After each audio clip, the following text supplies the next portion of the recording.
Hi everybody. My chapter 3 got interrupted, so here we go. I'm going to continue where we got cut off. I'm sorry, I said miserably. Johnny was my buddy. I was just mad. It's the truth, Johnny said with a bleak grin. I don't care.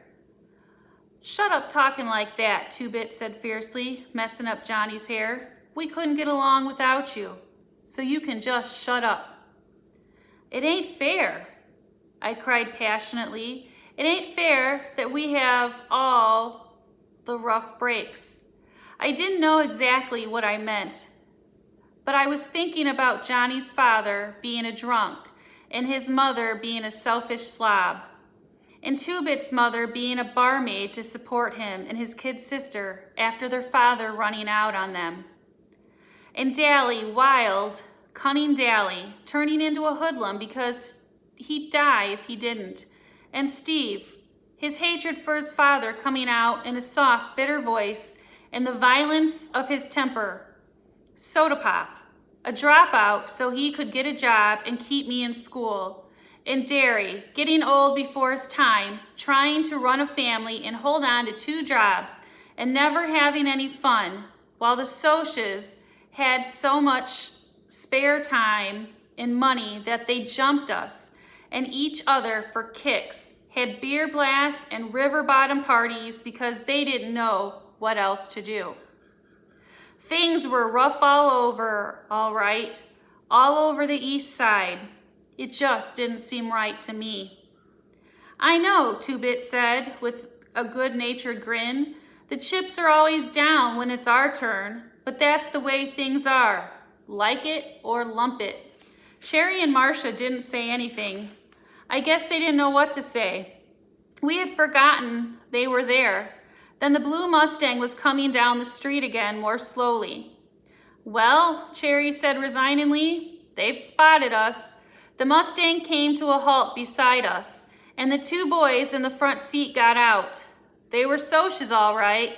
One had on a white shirt and a Madra ski jacket, and the other a light yellow shirt and a wine-colored sweater.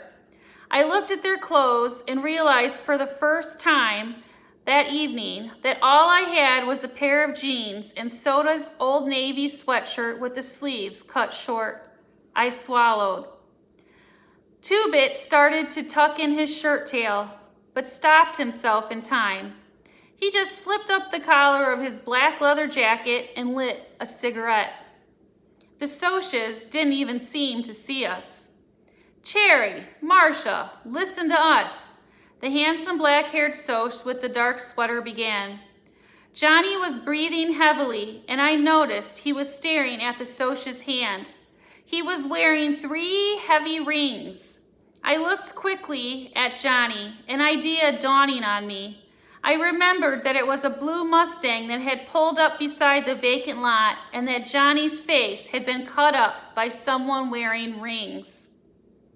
The Soch's voice broke into my thoughts. Just because we got a little drunk last time, Cherry looked mad. A little?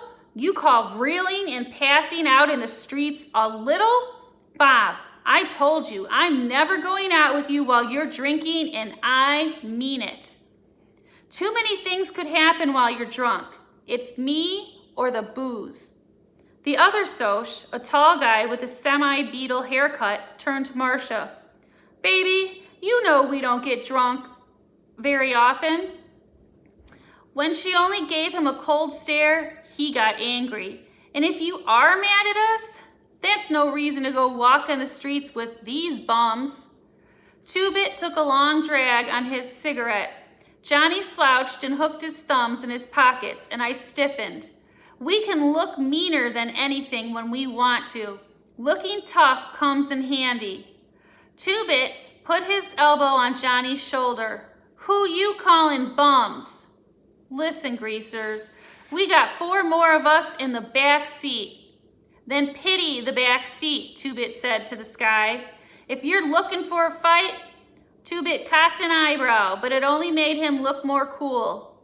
You mean if I'm looking for a good jumping, you outnumber us, so you'll give it to us?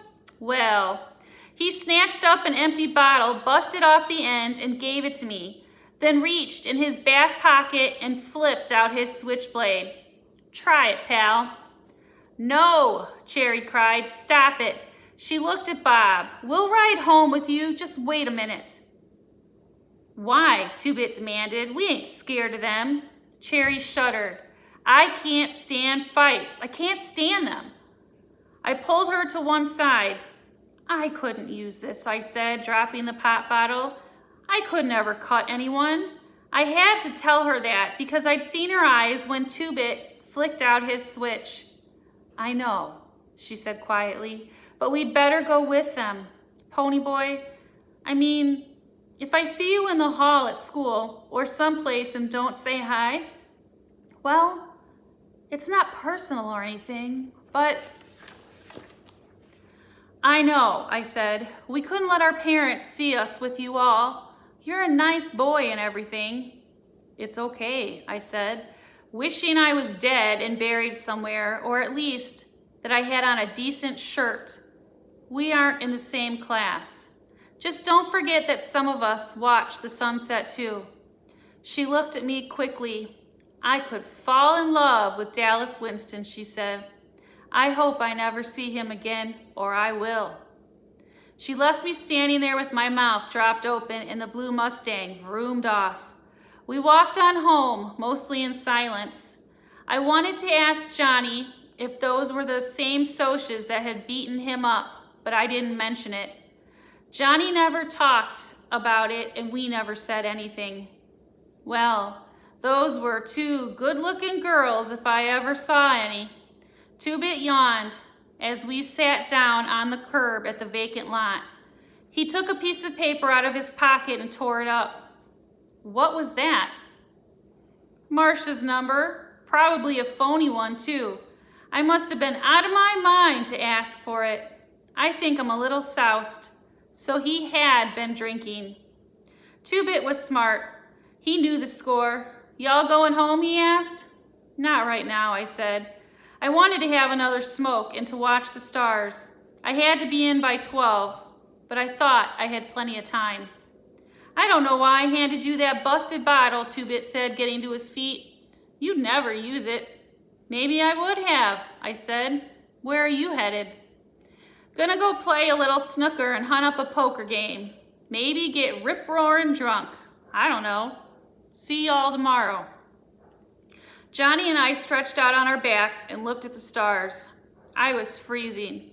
It was a cold night and all I had was that sweatshirt, but I could watch stars in sub-zero weather.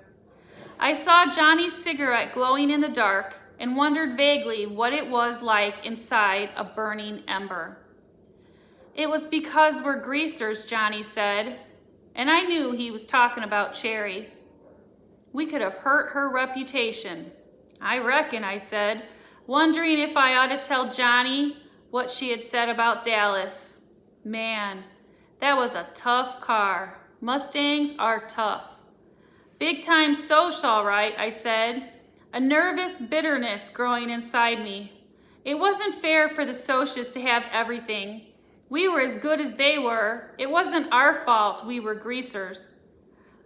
I couldn't just take it or leave it, like Two-Bit, or ignore it and love life anyway, like Soda Pop, or harden myself beyond caring like Dally, or actually enjoy it like Tim Shepard.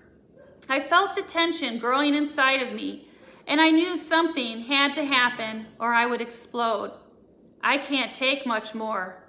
Johnny spoke my own feelings. "I'll kill myself or something." "Don't," I said, sitting up in alarm. "You can't kill yourself, Johnny." "Well, I won't, but I gotta do something. It seems like there's gotta be some place without greasers or Socs, with just people, plain, ordinary people. Out of the big towns," I said, lying back down. "In the country." In the country. I loved the country. I wanted to be out of towns and away from excitement. I only wanted to lie on my back under a tree and read a book or draw a picture and not worry about being jumped or carrying a blade or ending up marrying to some scatterbrained broad with no sense. The country would be like that, I thought dreamily. I would have a yellow cur dog like I used to, and Soda Pop could get Mickey Mouse back and ride in all the rodeos he wanted to, and Derry would lose that cold, hard look and be like he used to be 8 months ago, before Mom and Dad were killed. Since I was dreaming, I brought Mom and Dad back to life. Mom could bake some more chocolate cakes, and Dad would drive the pickup out early to feed the cattle. He would slap Derry on the back and tell him he was getting to be a man, a regular chip off the block, and they would be as close as they used to be. Maybe Johnny could come and live with us, and the gang could come out on weekends, and maybe Dallas would see that there's some good in the world after all. And Mom would talk to him and make him grin in spite of himself. "You've got quite a mom," Dally used to say. "She knows the score." She could talk to Dallas and kept him from getting into a lot of trouble. My mother was golden and beautiful. "Pony boy," Johnny was shaking me. "Hey, Pony, wake up." I sat up shivering. The stars had moved. "Glory, what time is it?" "I don't know. I went to sleep too, listening to you rattle on and on. You'd better get home. I think I'll stay out here all night." Johnny's parents didn't care if he came home or not. "Okay," I yawned. Gosh, but it was cold. "If you get cold or something, come on over to our house." "Okay." I ran home, trembling at the thought of facing Derry. The porch light was on. Maybe they were asleep and I could sneak in, I thought. I peeked in the window. Soda Pop was stretched out on the sofa, sound asleep. But Derry was in the armchair, under the lamp, reading the newspaper. I gulped and opened the door softly. Derry looked up from his paper. He was on his feet in a second. I stood there chewing on my fingernail. "Where the heck have you been?" "Do you know what time it is?" He was madder than I'd seen him in a long time. I shook my head wordlessly. "Well, it's 2 in the morning, kiddo. Another hour and I would have had the police out after you. Where were you, pony boy?" His voice was rising. "Where in the almighty universe were you?" It sounded dumb even to me when I stammered, I went to sleep in the lot." "You what?" He was shouting, and Soda Pop sat up and rubbed his eyes. "Hey, pony boy," he said sleepily, "where you been?" "I didn't mean to," I pleaded with Derry. "I was talking to Johnny, and we both dropped off. I reckon it never occurred to you that your brothers might be worrying their heads off and afraid to call the police, because something like that could get you two thrown in a boys' home so quick it'd make your head spin. And you were asleep in the lot? Pony boy, what on earth is the matter with you? Can't you use your head? You haven't even got a coat on." I felt hot tears of anger and frustration rising. "I said I didn't mean to." "I didn't mean to," Derry shouted, and I almost shook. "I didn't think. I forgot. That's all I hear out of you. Can't you think of anything?" "Derry," Soda Pop began, but Derry turned on him. "You keep your trap shut. I'm sick and tired of hearing you stick up for him." He should never yell at Soda. Nobody should ever holler at my brother, I exploded. "You don't yell at him," I shouted. Derry wheeled around and slapped me so hard that it knocked me against the door. Suddenly, it was deathly quiet. We had all frozen. Nobody in my family had ever hit me. Nobody. Soda was wide-eyed. Derry looked at the palm of his hand where it had turned red and then looked back at me. His eyes were huge. "Pony boy."